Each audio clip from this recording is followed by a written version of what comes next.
Today we are going to go over microphones. I made a purchase recently, didn't even open it yet. We're going to go through a boxing of the Mojave MA-300. And then after that, we're going to go through the microphones I use in my home recording studio. I have done one of these microphone videos in the past, but this is going to be like an updated version of that. And you're going to see a lot of the same stuff because I have a lot of the same microphones. But we're going to go over them and the reason for my purchase here. And we're going to start with the unboxing. We'll probably do one at a time here. This is the Mojave MA-300. It is a tube microphone. So far, Sweetwater did a good job of double boxing this. So we got a box inside a box. I don't see no candy that they usually put in there, so that's kind of disappointing. That's a joke. I don't care about the candy. All right. Well, let's do this. Since this is small enough, let's open the other one. I have large diaphragm condensers. But what I really wanted, and I felt like I was lacking, is this.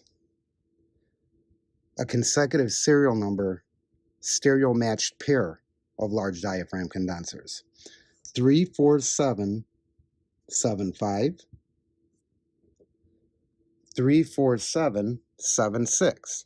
So I will say what made me feel good about the Mojave purchase is Royer microphones. I have a few Royers and I can tell you that I love them, and that made me feel comfortable with purchasing Mojave because David Royer, same designer, same person, right?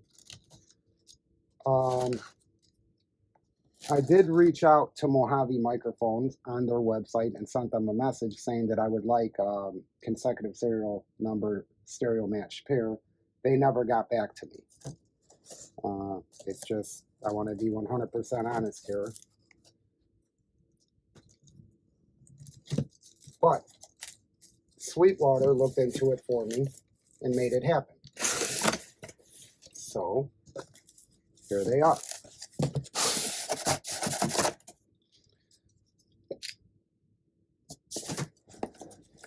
Okay.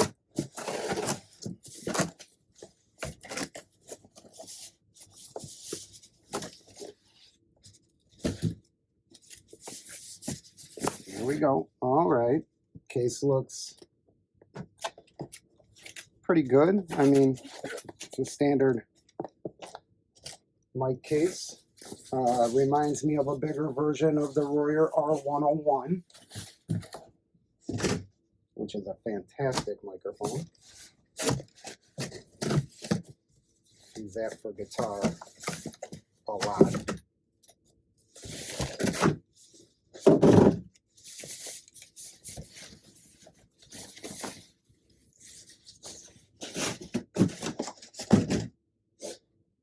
Okay, here we go.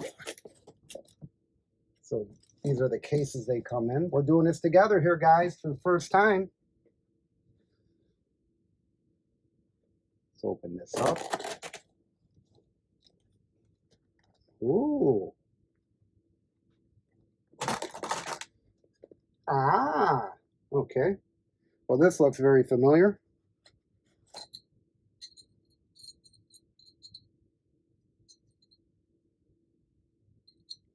This is basically, looks like the same suspension mount as, well, a little different, as the Royer R101.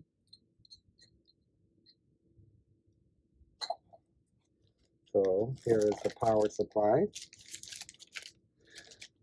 The reason why I went with the MA-300 instead of the 200 is a few reasons.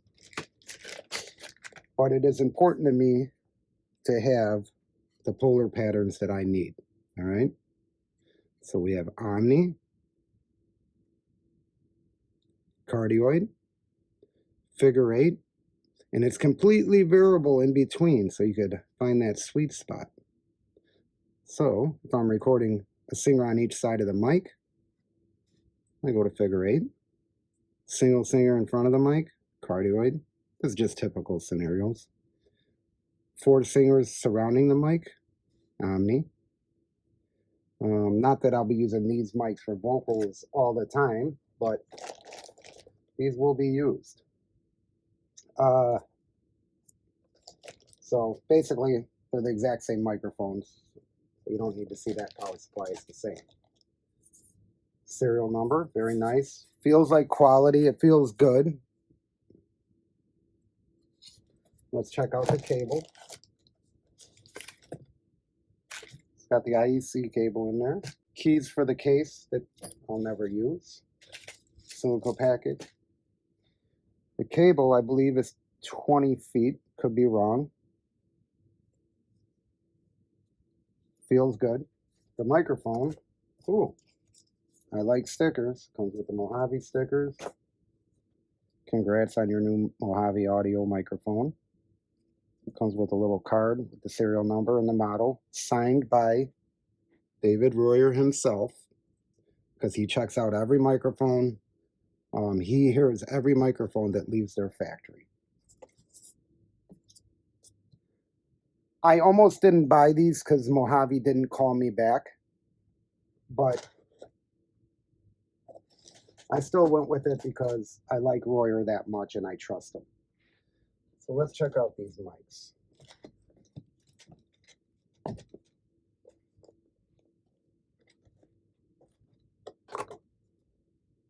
Okay, the case is very nice. Oh, wow. Very nice.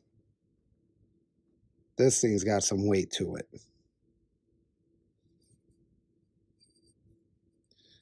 It's got a 15 dB pad. Cut off. And it feels nice and hefty. Heavier than I thought it would.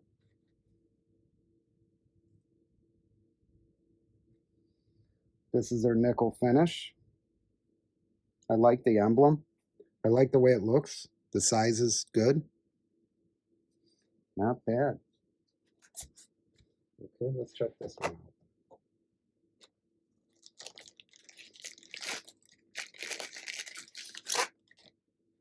I just got sick of the bullshit, guys. I needed a stereo pair of microphones.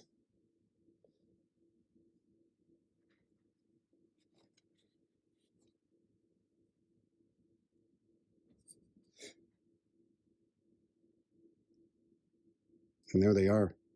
All right, so it bothers me that the serial numbers are not on the microphones that I could see. So I just took a little bit of console tape and wrote the serial numbers down. And I'm going to put them on each microphone. I am sort of very particular about what's what, and it's not the end of the world, but this is just me. I want to know what's what, and I don't want to mix it up. Maybe there's something on the inside that doesn't help me. And a little bit of console tape never hurt anybody. So I wanted to do this while I just opened them. Now we got the serial numbers on them. All right. Now I want to open one up and I want to see how they built these. That's another thing I'm very particular about. So let's see here. I hope you guys can see everything I'm doing. Let me try and get you a little closer maybe.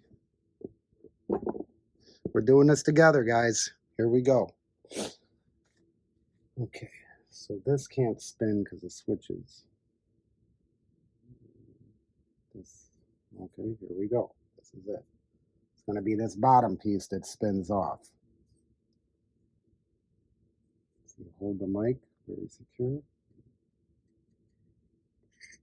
Nice and smooth.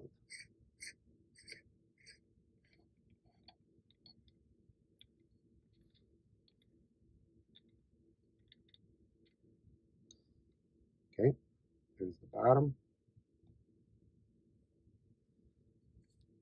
Take this off. There we go. Real easy. Ooh, there. Okay, there's the serial number. Show you. So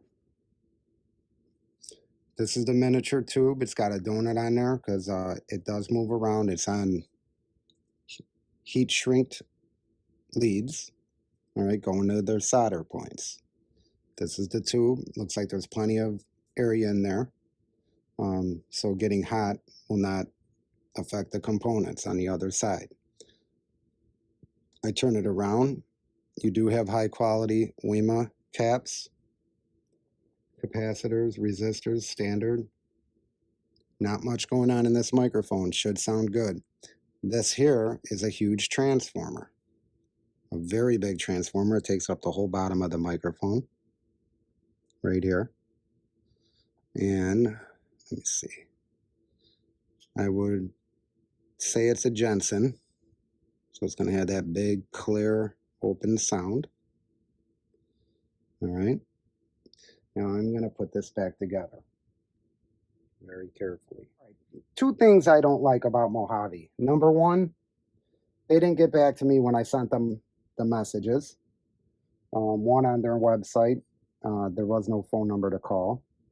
And two, that they didn't put the actual serial number on the outside of the microphone. That's the only two things I don't like so far. Everything else is beautiful to me. They're not big, they're not deal breakers. These mics are awesome so far. I'm going to show you how the microphone goes on the cradle, all right? Make sure you get a good view of this. This is how I do all my microphones. I got these pieces that I bought that just make it for easy quick connect, because in a session I am constantly moving microphones around. That just snaps in, that snaps up, the mic can't go anywhere, right? All right, so let me cinch this up and we're golden. Now, much like the Riot R101, you take the microphone, you put it down in there nice and easy, and then you spin the bottom to where this goes right into place.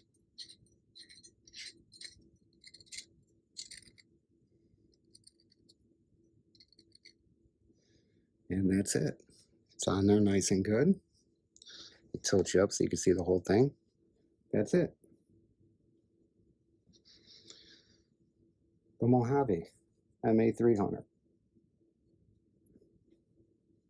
Stereo pair. What do you guys think so far? Not bad? MA-300?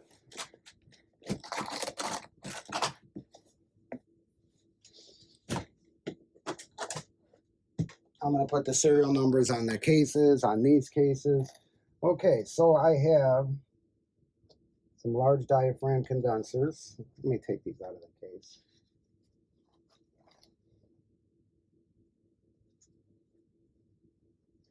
These are tube microphones. Okay, so here we go. Another large diaphragm condenser.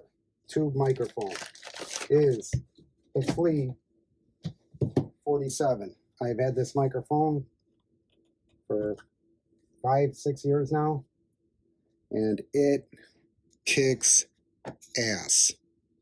This is a replica of a vintage Neumann U47. This is the Fane 47. It has cardioid and omni. It is amazing. It has an EF12 tube in it, and it also has the F7 capsule in this one. So that is my Fane 47.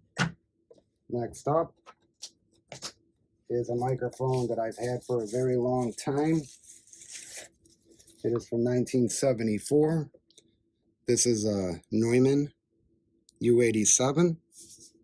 It is from Wally Heider Recording Studio. It says right there. And has the polar patterns on it. Requires 48 volt phantom power. This is not a tube microphone. It does not come with its own power supply. I use this for vocals. I use this for acoustic guitars, bass guitar, drum, mono drum room. It's amazing. Next up is another vintage purple badge Neumann with a newer case. This is a 1982 Neumann FET 47. This is the FET version of the Tube 47 that they came out with. I bought this off of Pachyderm Studios. This was used to record the In Utero album from Nirvana. Requires phantom power. Outside kick drum I use this for. Bass guitar, vocals. The whole last album I used this for the vocals on the whole last album I just recorded 3 weeks ago. Let's go to Japan. This is an original Sony C48. These microphones sound amazing. Great microphone on many things, drums, bass, vocals, you name it. Has the polar patterns that you could switch. This requires phantom power as well. Has a 10 dB pad. Omni cardioid figure 8. Could take a battery if you don't have phantom power. I just use phantom power. Great microphone. Large diaphragm condenser. Next up is its brother, the Sony C38. And this microphone I've had again for many years.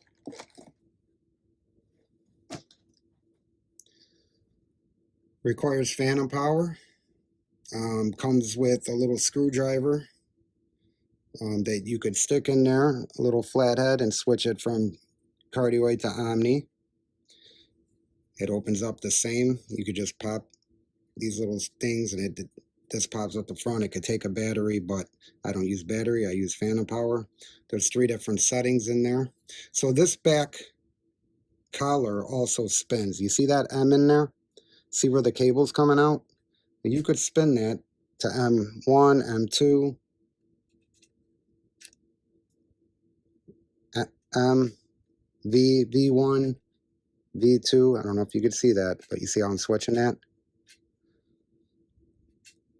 And then to off. All right. Great microphone. Outside kick. I use this for outside kick before I got my FET 47. Fantastic microphones, these Sonys, and you get them pretty cheap. When I say pretty cheap, I don't know, $1,000 or under. Okay, so now we're going to move ahead to ribbon microphones. And this microphone, oh, I got so many good things to say about this microphone. It is just a beast. So natural sounding. You could record a whole band with just this microphone, and it is just so natural and honest. This is an AEA R88. Comes in an awesome case. Nice cases go a long way with me. I don't know. If you care about your product, ship it with a nice case. I don't mind paying extra for it. This is so big that I have to bring you back so you could see it. All right, this is the AEA R88, a very natural, organic sounding microphone. What you put in it sounds like it coming out the other end. This is a stereo ribbon. I use it for stereo drum recording, acoustic guitar, vocals. You don't have to use stereo. You could just use one ribbon of it and record in mono if you wanted to. It's great on guitar, great on acoustic guitar. This is just an amazing microphone. If you have a recording studio, this should be on your list of microphones to have. This is a must-have for me. Next, we're going to move up to one of my favorite ribbon microphones, the Riot. This is a Riot R121.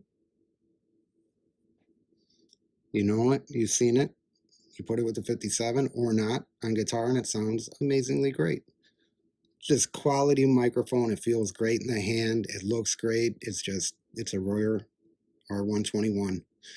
I was considering buying another one of these and using those as a stereo pair instead of the MA-300s, but I really wanted them to be condensers. So the R121. Next up, a microphone that I purchased because I like the R121 so much is the Riot R101. Another quality microphone. Feels great in the hand.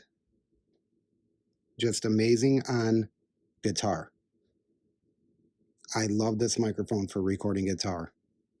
Rock guitar, distorted guitar, slightly overdriven guitar, any kind of guitar. It's almost like this microphone is voiced for guitar. All right. Much bigger than the Royer 121. But I feel like the Royer 121 is a little more versatile. Like it sounds good on more things. Beyer M160. This is a dual ribbon element. This is not a stereo microphone. This is an amazing microphone on many things, mainly guitar. A lot of people use them as drum overheads. Great all-around microphone. Beyer Dynamics, an amazing company. All right, we're going to move on to the small diaphragm condensers. And these here are AKG 451Es with the 10 dB pads, which is a must if you want to use them for anything loud. So I have a pair of those. I mainly use these for stereo overhead. I put them up and they work great. Pair of AKG 451Es. These are the old ones from the 70s. Shure SM81s. These are again from the 70s. I bought these new old stock in the original cardboard boxes, sealed, and they are literally mint. And I got them for a great deal with our SM81. So great microphones, used for many different things: acoustic, vocals, drum overhead, drum room, stereo drum room. Got these windscreens that are really cool. It's got a 10 dB pad. These require phantom power. This just comes on there like this, and then you tighten it. You got an awesome 1970s microphone. Look. Yeah, I bought these new old stock in the original cardboard boxes, sealed from the 70s. And this too, sealed in its cardboard box, shipped from the factory from the 70s. All right, let's move on. Another small diaphragm condenser, purple badge Neumann. This is from 1972. Again, this is from Wally Heider Recording Studio. It is a Neumann KM84. Audio Technica Pro 37 is a great microphone for snare or hi-hat. Very inexpensive microphone, but it works. Okay, moving on to dynamic microphones, I realized I forgot one more small diaphragm condenser, and here it is. This is a Shure Beta 98. I use this for snare drum. It is literally approximately an inch big, and it sounds great for snare drum. All right, so there's that little guy. Now we can move on to dynamic mics. Here we go. Another mic that I got new old stock from the 70s is this 441. All right, I put a piece of console tape on there just so it didn't slide out when it was on the stand. But this thing is mint. It is a large dynamic microphone. Sounds great. This thing just sounds great. Full bandwidth, great on guitar, great on snare, great on under snare, great on toms, you name it. This thing kicks ass, and they are worth every penny of what they cost. I don't know, I got this for around probably $350, $400. Worth it. Well worth it. All right, let's move on to another microphone I bought new old stock from the 70s, AKG D12. This microphone is amazing on floor tom and kick drum, especially if you're going for that old retro vibe. It's got a really cool thump to it. This is what I use for inside kick most of the time. This is Yamaha MZ204, and I get this in, and these things are built like tanks. I get this in the kick drum, facing up, and say this is the where the beater is on the kick. I get it faced on an angle like that, and I get an awesome click from this, and then I'll put the FET 47 on the outside and blend the two together. That's my kick drum sound, and it just works. Another dynamic microphone. This here is Shure SM7. I use this for vocals. If it's a hard rock type screaming band, I'll use the SM7. Actually, for any vocals, it just works and it sounds great. I've seen people use these on guitars. I don't use them on guitar. I do use them on hi-hat, and I do use them on floor tom. So, but mainly vocals, floor tom, and hi-hat. Never for guitar. Not for me anyway. I got too many other, what I consider better options. I got these original Shure 545s, and they just blew me away. These things are amazing. Think of an SM57, but without that muddy mid, condensed mid that an SM57 has. A clearer SM57. I use these on snare. I use these on guitars. I use these a lot on guitar. They just sound amazing. Great microphones. You could use them for vocals. You could use them for toms. You could use them for kick drum. You could use them for hi-hat. But me, I use them for guitar and snare. Sennheiser MD421U5s. There's another one. MD421U5. There it is. The MD421U5 I use on guitar a lot and toms. You mix this with the Royer 121 like this. Great. A vintage Unidyne 3 Shure SM57 from the 70s. Great microphone. You guys know what, you guys seen that before. I got 6 of them. They're all SM57s, even though it's a Unidyne 3, it's the same thing. Buyer M201. Guitar, snare drum, great microphone. Buyer M201. DL42 from Electro Voice. Great microphone, lo-fi. I put this in the bathroom when I'm recording drums, stuff like that. If you want a lo-fi sound, it takes a preamp that provides a lot of gain, and it's a cool mic. I mean, it's just one of those microphones that has a cool character to it.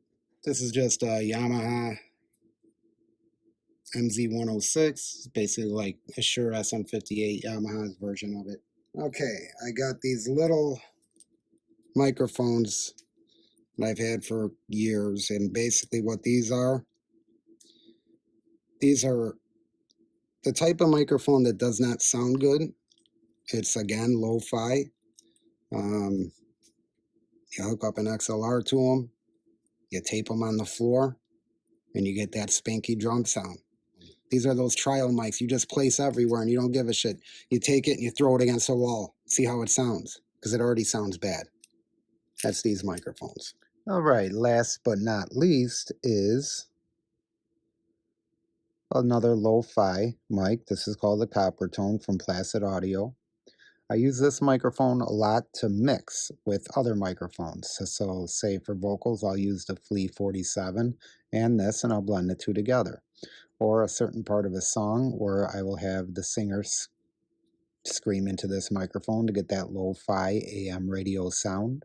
It's a very cool microphone. It's not too expensive. I think they're like $200. And it's cool to get a sound that no other mic will give you. Very lo-fi, very cool, looks cool, and sounds good for what it does. This is the Copper Tone from Placid Audio. Okay, so here are some drums that I recorded with a stereo drum room. But it was two different microphones that I used, and that's the reason why I bought these MA-300s, is they are the same microphone, so I'm hoping to capture a more true image of stereo for my drums. Okay, so I'm going to play this for you. This is no plug-in, straight off the console, but I do have outboard dialed in. I'm going to play it with and without the stereo drum room microphones. Here it is with.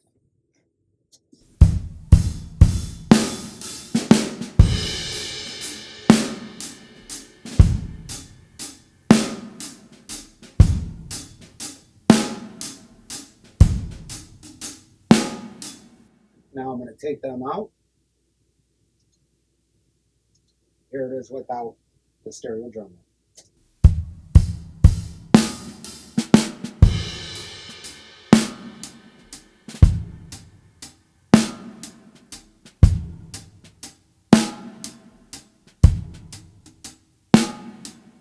All right, I'm going to do that again.